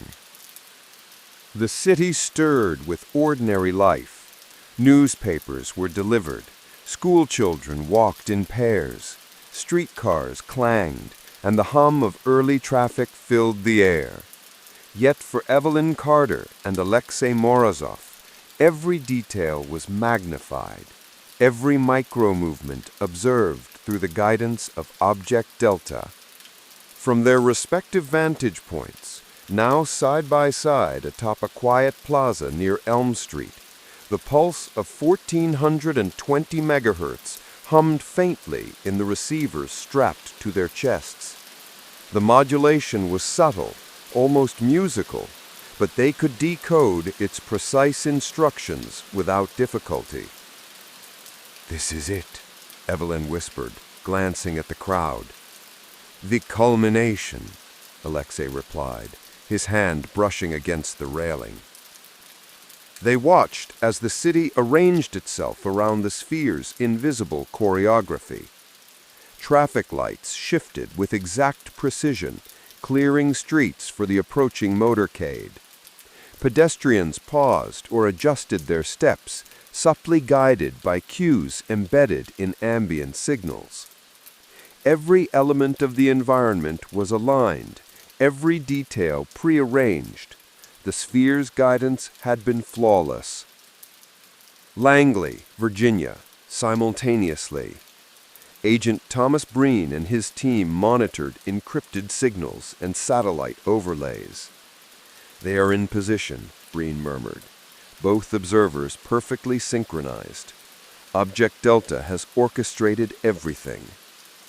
Analysts noted the convergence of micro-events, the city's movement, environmental conditions, and human behavior all aligned to the millisecond. "It's like watching a machine conduct a symphony of reality, and we are the audience," Breen said quietly. Dallas, motorcade route, late morning. The presidential motorcade approached. Crowds lined the streets, unaware of the hidden orchestration above them. Evelyn and Alexei followed every movement carefully, noting positions, speeds, and shifts in the crowd. "Do you see?" Evelyn asked, pointing to a subtle change in pedestrian flow. "Yes," Alexei replied. "The signal adjusted again. Micro-intervention in real time. It's correcting for variables we cannot predict." The sphere's instructions now contained guidance for observing the key individuals in the motorcade. Their positions, movements, even the way sunlight reflected off vehicles and buildings. "It's not just recording," Evelyn said softly. "It's teaching us to witness and to understand the consequences of observation." "Exactly," Alexei agreed. "Every moment, every decision we take, it's all being integrated into its memory." Orbit, Object Delta. The sphere rotated silently above Earth, sensors streaming data from multiple spectrums, visual, audio, and electromagnetic. It processed the synchronized movements of both Evelyn and Alexei, overlaying their positions with historical micro-events. Algorithms analyzed the unfolding motorcade, noting every deviation from prediction. Corrections were sent in real time via subtle signal modulations, ensuring perfect alignment of observers, vehicles, and environment. Observation mode active. Synchronization complete. Event fixed. The sphere recorded not only the historical moment, but also the comprehension and awareness of its human witnesses. Dallas, Elm Street, 12:30 p.m. Evelyn and Alexei stood silently, eyes fixed on the approaching motorcade. Every instinct, every teaching from Object Delta had prepared them to understand what they were about to witness. The streets were aligned, the crowd positioned, the environment calibrated. Even the light played its part, casting shadows that enhanced visibility of key details. "We're ready," Evelyn whispered. "We are," Alexei replied. The sphere's pulse shifted, embedding final micro-instructions. "Observe silently. Note every critical detail. Understand the causal chain." Neither spoke again.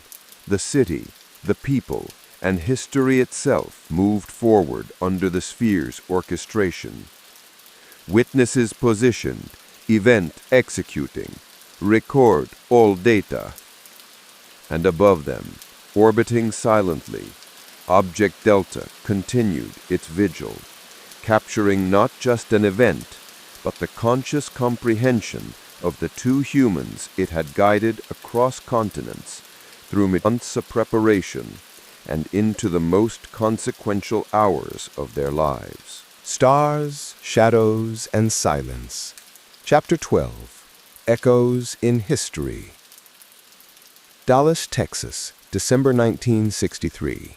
The city had returned to its familiar rhythms, but for Evelyn Carter and Alexei Morozov, everything had changed. The ordinary streets, the hum of traffic, even the cold winter air carried the weight of what they had witnessed.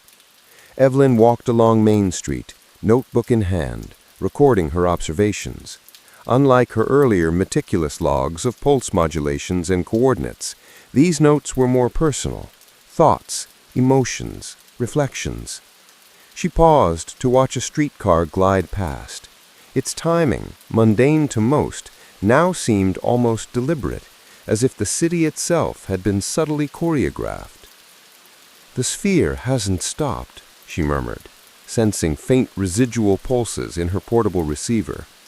"It's still here, still guiding, still watching." Alexei, across town in a small rented apartment, mirrored her actions. His lab was cluttered with printouts, charts, and schematics, each a record of the signal's months-long guidance. "We are echoes now," he whispered into the silent room. "Our comprehension is part of history itself." Star City, USSR, January 1964. Alexei returned to his lab, coordinating his notes with Evelyn's through encrypted messages. The sphere's residual signals continued to provide micro-adjustments, subtle nudges that ensured both were refining their understanding. "It is teaching patience," Alexei said aloud. "Observation alone is not enough. Comprehension grows with reflection." He overlaid orbital charts from Object Delta with human behavioral data from Dallas. Patterns emerged that were impossible to ignore. The sphere had anticipated not only the fixed event, but the observer's cognitive responses, guiding them toward deeper insight. Langley, Virginia, January 1964. Agent Thomas Breen reviewed the declassified archives alongside the residual signal logs. "It's no longer just about surveillance. This thing," he said to his deputy, "it's integrating human observation into a feedback loop. History is happening, and simultaneously, history is being understood by humans it has chosen." An analyst frowned. "Do you mean it's training them?" "Exactly," Breen replied. "Not soldiers, not spies, witnesses. Humans capable of understanding causality, responsibility, and the weight of observation." Dallas, February 1964. Evelyn and Alexei met in person for the first time outside the framework of Object Delta's pulse. "It's strange, being together without the signal dictating every step," Evelyn said.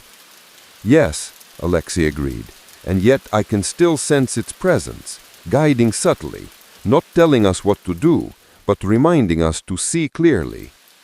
They shared their reflections on the event, the micro-adjustments of the city, the unalterable flow of history, and the profound understanding they had gained. "We've become something more than witnesses," Evelyn said.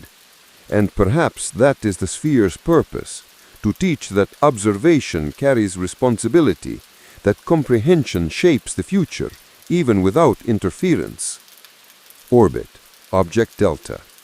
The sphere continued to drift silently above Earth, its sensors scanning, recording, and analyzing. Its mission had evolved, no longer guiding a single fixed event. It now monitored comprehension itself, how humans perceived, interpreted, and internalized historical moments. Witness data integrated, observers comprehended, prepare for future events. The pulse modulated faintly, almost imperceptibly, hinting at new instructions and subtle guidance yet to come. Dallas, March 1964. Evelyn and Alexei began subtle experiments based on Object Delta's guidance, observing human behavior, predicting micro-events, and testing their ability to anticipate outcomes without direct intervention. "It's preparing us for more than one event," Evelyn said quietly. "Yes," Alexei replied. "We've learned to witness, but now we must learn to understand the why behind what we see." The sphere's influence was no longer overt. It had shifted from direct guidance to subtle orchestration, allowing them to grow as observers, capable of integrating history, human behavior, and consequence into their own reasoning. "History is alive," Evelyn said softly, "and we are part of its memory." "We always were," Alexei agreed. Above them, orbiting silently, Object Delta continued its watch, a sentinel, a teacher, and an observer of both history and the humans it had chosen to guide. Stars, Shadows, and Silence. Chapter 13. The Long Shadow. Washington, D.C., Spring 1964. In the halls of intelligence power, few knew the true scope of what had occurred in Dallas. For most, November 22, 1963 was a historical tragedy, filed under routine reports and public archives. But for a select few, Evelyn Carter, Alexei Morozov, and the analysts at Langley and Star City, the event was more than history. It was a living lesson. Agent Thomas Breen reviewed the post-event logs. Evelyn and Alexei's meticulous notes had been transmitted in encrypted form to both the CIA and the Soviet Ministry of State Security. Analysts pored over the data, but few understood its implications. "They didn't just witness an event," Breen retorted to his deputy. "They observed causality itself. The way history is structured, the way events are inevitable, and yet comprehensible." A junior analyst blinked. "Do you mean they can predict events?" "Not predict," Breen replied. "They understand how events unfold, why they unfold the way they do. That's the long shadow of what they witnessed." Moscow, Spring 1964. Alexei reported similarly to Yezhov. The Soviet side struggled to categorize the experience, part intelligence observation, part human consciousness study, part something beyond comprehension. "They are changed," Yezhov remarked, reviewing Alexei's encrypted files. "Their perception, their understanding, it is as if they have seen history itself as a living entity." "The sphere guided us," Alexei said, "but it did not control us. It showed us responsibility, the weight of observing without interference." Yezhov's eyes narrowed. "And the consequences?" We now understand them, Alexei replied, and that understanding will influence every decision we make. Dallas, summer 1964. Evelyn and Alexei met occasionally, their encounters no longer dictated by Object Delta. The city moved normally around them, but their perception had changed. I notice patterns in the streets now, Evelyn said, walking along Main Street. Small sequences, subtle shifts, tiny events influencing larger outcomes, like ripples in water. Yes, Alexei agreed. The sphere taught us observation, comprehension, and patience, and now we are shadows of history ourselves, aware of the currents beneath ordinary life. Do you think it will guide us again? Evelyn asked. Perhaps, Alexei said, or perhaps it has finished this lesson and is waiting for the next moment when comprehension is needed. Orbit, Object Delta. The sphere continued to drift above Earth, sensors recording, integrating, and analyzing.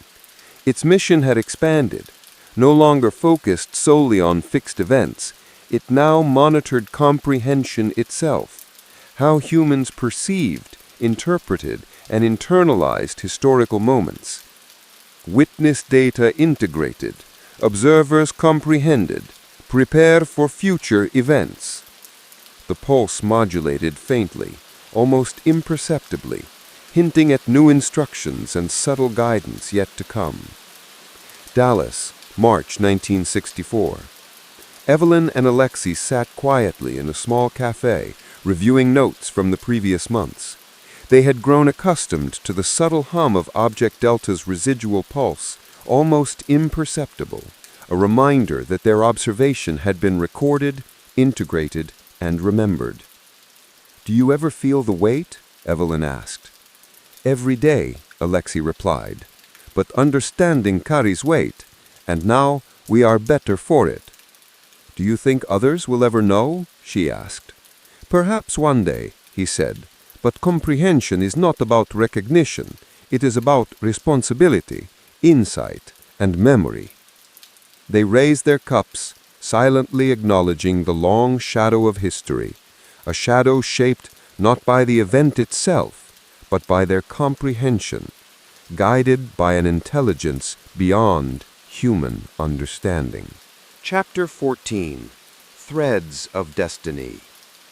Orbit, Object Delta, late 1964. The sphere drifted silently above Earth, its sensors sweeping every continent, every city, every heartbeat of human activity. Its algorithms had evolved, no longer merely observing or orchestrating a single fixed event. New intersections detected, potential observers identified, comprehension tests initiated. Its sensors honed in on patterns of human cognition, decisions, reactions, and moral reasoning. Individuals capable of understanding causality and responsibility were highlighted, mapped, and monitored. Evelyn and Alexei, integrated into the sphere's memory, became mentors, indirect guides for future human observers. Dallas, winter 1964. Evelyn continued her research into the pulse's subtle residual signals. Though the 1420 MHz frequency had quieted, faint traces persisted, almost imperceptible. She deciphered patterns that hinted at broader guidance beyond any single event. "It's not just history," she murmured to Alexei. "It's teaching us about the web of outcomes, how every action, even unseen, affects everything else."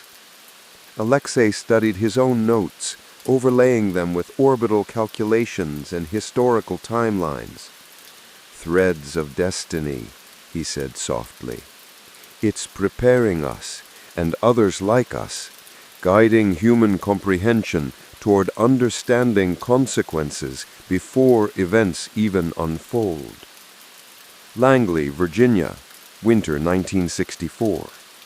Agent Thomas Breen watched signals flare faintly across global networks. Analysts confirmed new patterns emerging, micro-instructions embedded within daily broadcasts, weather data, and communications, seemingly random to ordinary observers. "It's preparing them," Breen said. "Not just us, not just Evelyn and Alexei, but others, observers across the world." A junior analyst frowned. "Why guide them? Why not intervene directly?" "Because comprehension requires choice.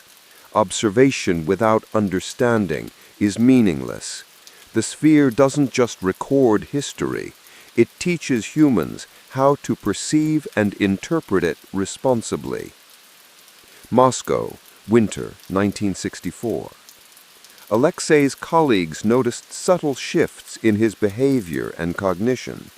He seemed attuned to patterns in city life, human movement, and social interactions in ways that others could not perceive. "Do you feel it too?" he asked a fellow researcher. "Feel what?" "The weight of observation, of understanding history, not as it happens, but as it must be understood." He continued to receive faint residual pulses from Object Delta, guiding him subtly toward micro-observations, small ethical dilemmas in daily life, choices that tested his comprehension of consequences without ever altering events. Dallas, early 1965. Evelyn and Alexei met at a small observatory near the outskirts of the city. The pulse had dimmed but remained. They looked out over the city, observing its rhythms as they once observed the fixed event. "It's still teaching," Evelyn said quietly. "Yes, but now it's broader. It's weaving threads of destiny, connecting events, observers, and consequences across time. We are witnesses and guides, indirectly. Mentors," Alexei added, "to history itself and to those it will choose next." Orbit, Object Delta. The sphere rotated silently, its sensors scanning Earth's surface, oceans, and atmosphere. Its algorithms calculated probabilities, identified potential observers, and projected the consequences of billions of human actions. Human comprehension network expanding. New observers integrated. Threads of destiny interlacing. Prepare for future events. It continued its silent watch, unseen but omnipresent, a sentinel of history, a teacher, and an orchestrator of comprehension, ensuring that the knowledge of causality, responsibility, and observation would ripple across generations. Chapter 15. The New Observers. Orbit, Object Delta, early 1965. From its vantage point above Earth, Object Delta scanned millions of humans simultaneously. Its advanced algorithms identified individuals displaying heightened awareness, moral reasoning, and pattern recognition, traits essential for comprehension of historical causality. New observers detected. Potential integration sequence initiated. Monitor ethical decision-making. It began transmitting faint micro-signals, undetectable to ordinary instruments, subtly guiding the identified humans toward observation points, ethical challenges, and reflective tasks designed to test comprehension without interference. Tokyo, Japan, February 1965. Hiroshi Tanaka, a young physicist, noticed peculiar patterns in the city's daily life. Traffic flows, pedestrian movements, and even subtle environmental changes appeared coordinated in ways he could not explain. "It's as if the city itself has a rhythm," Hiroshi murmured to his notebook. A faint pulse emanated from a modified radio receiver he had been experimenting with, a pulse reminiscent of what Evelyn and Alexei had received in Dallas. Hiroshi quickly recognized the embedded patterns, though he did not yet understand their origin. Observe, comprehend, do not interfere, the encoded signal suggested. Hiroshi's analytical mind absorbed the instructions, and he instinctively began recording observations, sequences of movement, environmental factors, and human decisions that appeared to ripple into larger outcomes. "It's as if the city itself has a rhythm," Hiroshi murmured to his notebook. A faint pulse emanated from a modified radio receiver he had been experimenting with, a pulse reminiscent of what Evelyn and Alexei had received in Dallas. Hiroshi quickly recognized the embedded patterns, though he did not yet understand their origin. "Observe, comprehend, do not interfere," the encoded signal suggested. Hiroshi's analytical mind absorbed the instructions, and he instinctively began recording observations, sequences of movement, environmental factors, and human decisions that appeared to ripple into larger outcomes. Paris, France, March 1965. Isabelle Moreau experienced a sudden, unexplainable clarity in her perception of social interactions. Micro-expressions, subtle shifts in tone, and overlapping social behaviors revealed patterns she had never consciously noticed before. A faint encoded transmission on her experimental shortwave receiver guided her to follow specific sequences of events, mapping causal chains and documenting human behavior. "It's teaching me to see the connections," Isabel whispered. "Connections I never knew existed." Dallas, Texas, March 1965. Evelyn and Alexei began monitoring these new observers indirectly. Using residual signals from Object Delta, they could perceive the subtle guidance being transmitted globally. "They are ready," Evelyn said, scanning her notes. "The sphere has selected individuals capable of understanding without interference." "It's a network," Alexei replied. "Each observer isolated, yet interconnected through comprehension and responsibility."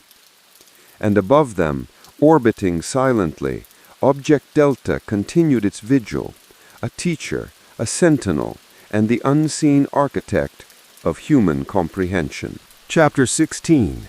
Patterns of Responsibility. Tokyo, Japan, Spring 1965. Hiroshi Tanaka had been observing daily patterns in the city for weeks, following subtle signals from Object Delta. Today, a child nearly collided with a bicycle on a crowded street. Hiroshi instinctively calculated the sequence of events that could lead to injury. "If I warn him," he muttered, pausing, "I could prevent harm, but—" The sphere said, "Observe, do not interfere." He froze, realizing the weight of observation. Understanding causality was not merely about knowledge, it was about restraint. The pulse in his receiver pulsed faintly, as if acknowledging his dilemma. "Observation override, unnecessary, comprehension required, intervention forbidden." Hiroshi stepped back, letting events unfold. The child narrowly avoided the bicycle on his own, guided by micro-adjustments in the environment orchestrated by Object Delta. "I understood," he whispered. "To comprehend fully is to resist interference." Paris, France, same morning. Isabelle Moreau faced a similar challenge. Two colleagues argued over a critical decision at her research institute. Their disagreement could lead to a flawed study and reputational damage. Isabelle's intuition suggested she could subtly influence the discussion. A faint pulse from her receiver reminded her, "Comprehension test. Observe ethical consequences. Intervention not required. Record outcomes." She stepped back, documenting the debate instead of intervening. By the time the discussion concluded, the colleagues reached a resolution independently, an outcome better than she could have orchestrated. "The sphere is teaching us humility," Isabel murmured. "Understanding responsibility without the need to act." Dallas, Texas, afternoon. Evelyn and Alexei, monitoring the network of new observers through residual signals, convened quietly in a small apartment. "They're facing their first real ethical challenges," Evelyn said. "Yes, the sphere is testing comprehension, not of events themselves, but of responsibility, restraint, and the consequences of interference." Evelyn studied the faint pulse data. "It's subtle," she said. "No one can detect it without awareness, but it shapes cognition. It teaches them to weigh every micro-decision." "We face the same lessons in Dallas," Alexei said, "but now it's spreading, creating a network of humans capable of understanding causality on a global scale." Orbit, Object Delta. The sphere tracked responses from its observers across multiple continents. Its algorithms measured comprehension, patience, ethical restraint, and pattern recognition. Every hesitation, every choice not to act was recorded as data. Comprehension metrics, observers responding with restraint, patterns of responsibility forming, human network integration successful. The sphere adjusted the pulse frequencies subtly, guiding observers toward future scenarios where decisions carried even greater moral weight. Tokyo, Paris, Dallas, simultaneous observations. Hiroshi, Isabel, Evelyn, and Alexei each encountered micro-dilemmas, traffic near misses, ethical disagreements, and subtle environmental cues. None interfered, yet all learned the consequences of observation and restraint. "Responsibility is not about control," Evelyn said quietly to Alexei. "It's about comprehension." "And the sphere is teaching it to others now," Alexei replied. "We are no longer alone in understanding history. We are part of a growing network of witnesses." Stars, Shadows, and Silence. Chapter 17. Convergence of Minds. Tokyo, Japan, Spring 1965. Hiroshi Tanaka sat at his desk reviewing weeks of observations. Patterns that had once seemed isolated now began to interconnect, subtle echoes of choices made thousands of miles away in Paris, Dallas, and even Moscow. The faint pulse from Object Delta's residual signal seemed stronger today, almost like a heartbeat syncing with his own thoughts. "It's connected," Hiroshi whispered. "Other observers, they are out there, seeing what I see, understanding as I understand." He realized that despite being unaware of each other's identities, they were participating in an invisible network, each observer a node, the sphere itself the central hub. Paris, France, same morning. Isabelle Moreau experienced a similar revelation. Reviewing her notes on human interactions, she noticed correlations with events reported indirectly in international news, subtle hints of micro-decisions that mirrored her own observations. The faint signal pulsed, providing minor adjustments to her attention, guiding her focus to key sequences that would reveal causal links between seemingly unrelated events. "We are part of something larger," Isabel murmured. "Threads weaving across continents, invisible yet coherent." She documented the patterns meticulously, recognizing the emergent structure of a global network of comprehension. Dallas, Texas, same afternoon. Evelyn and Alexei observed Hiroshi and Isabel indirectly through the residual signal. "The network is forming," Evelyn said, studying the pulse's modulation. "Yes," Alexei replied. "Each observer, isolated yet connected by understanding. The sphere has created a lattice of comprehension spanning the globe." "And we are its mentors," Evelyn said softly to Alexei, "guiding not by words, but by example, by integrated observation." Orbit, object delta. The sphere's sensors tracked every pulse, every micro-decision, every ethical hesitation. Algorithms measured not only comprehension, but interconnections, the emergent intelligence of multiple human minds acting as witnesses to causality. Human network synchronized, interconnections established, comprehension grid forming, future events ready for observation. Tokyo, Paris, Dallas, simultaneous realizations. Hiroshi, Isabel, Evelyn, and Alexei all experienced the same subtle epiphany. Though separated by thousands of miles, their observations, choices, and comprehension were now part of a single global pattern. "It's as if our minds are converging," Evelyn whispered to Alexei. "Not physically, but cognitively, ethically, observationally. The sphere has made us nodes in a single lattice of understanding."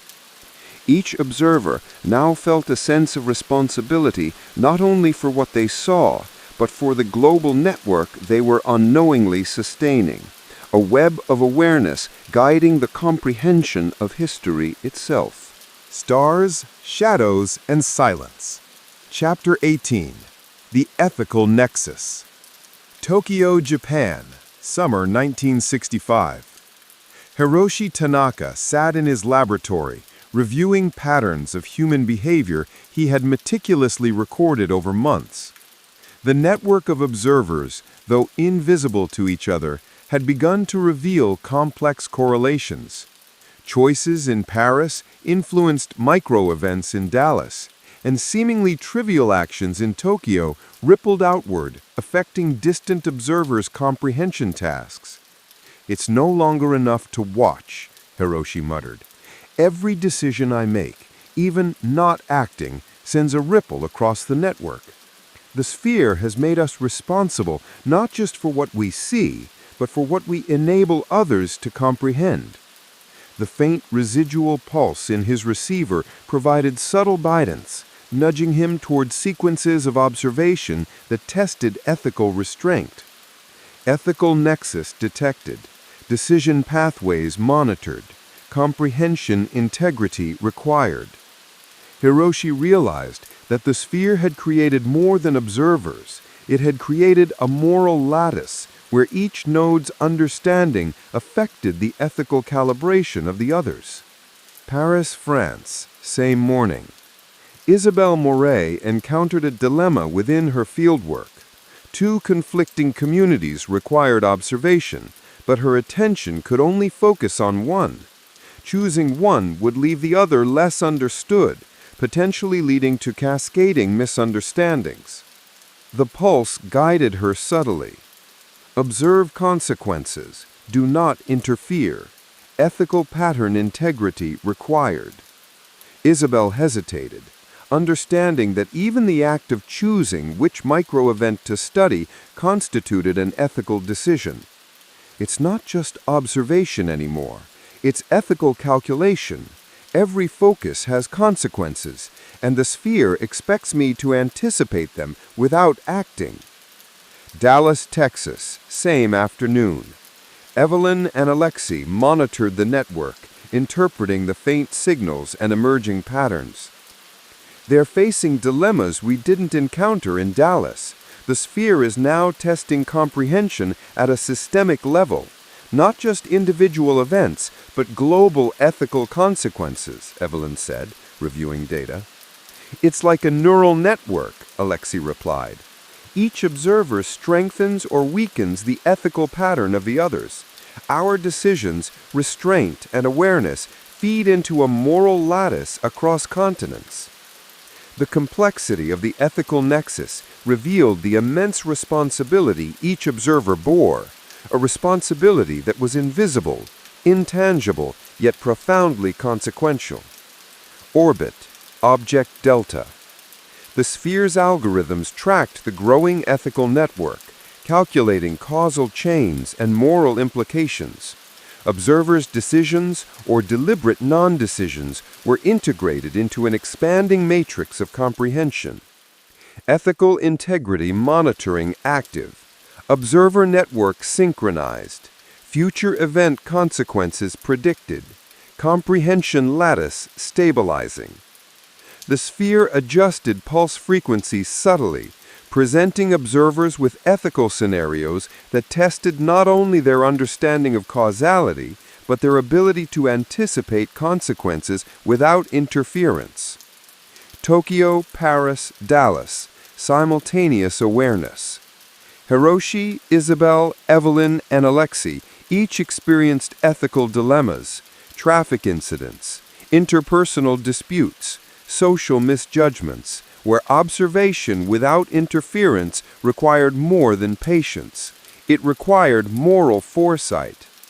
Comprehension is now inseparable from responsibility, Evelyn said to Alexei, and the sphere has expanded the scale. We are no longer just observers of events.